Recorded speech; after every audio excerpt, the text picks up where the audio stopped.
Good afternoon, my dear brothers and sisters. If we can just imagine the trouble of the disciples in today's gospel, it was once more a trouble after a trouble. The people who followed them, the gospel we've heard yesterday, got no food. And now, after the miracle, came another trouble. The winds were against them. There was a terrible storm. Hindi sila mapalagay sa kanilang mga kinatatayuan, sa kanilang pamamalakaya o sa kanilang pagbabangka. Pero maganda pong bigyang pansin ang naging reaksyon o kilos ni Jesus. He did not panic. Jesus did not burst any other strong emotions to add into the trouble or the fear of these disciples. But He came to them as a loving brother who reminded them, "Take courage. It is I. Do not be afraid." At the moment of great fear, He did not impose greater fear to His disciples, but Jesus came as a consolation for them, as someone who is truly loving. And as St. John said in our first reading, as someone who loves, He also expels all fear.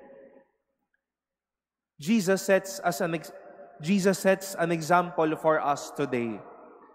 Isang mukha ng pagmamahal ng Diyos ito sa atin. Na kapag ang Diyos nagmamahal, pinatatatag din niya ang ating loob. Yes, we know that He is God. He is Almighty. He can be great and can be powerful as He is. But in the midst of these troubles and storms, of being imbalanced, of being in the state of doubt and even fear, He is a loving God that expels all fear. Mahirap po na sa buhay natin araw-araw ay alam natin kung papaanong magmahal, pero katakot-takot naman tayo. Baka nga mahal natin ang mga mahal natin sa buhay, pero ito tayong mga fear triggers sa kanila araw-araw.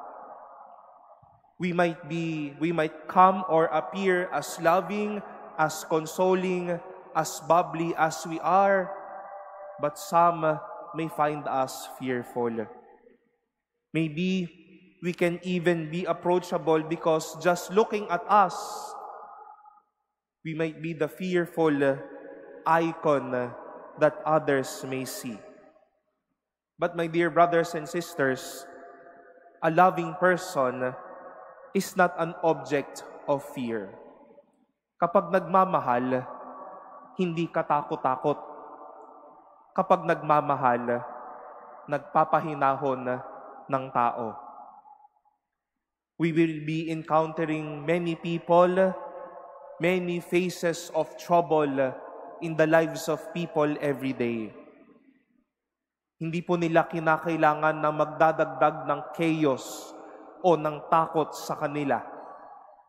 They need a loving person who can expel all fear and who can say like Jesus, "Do not be afraid, it is I.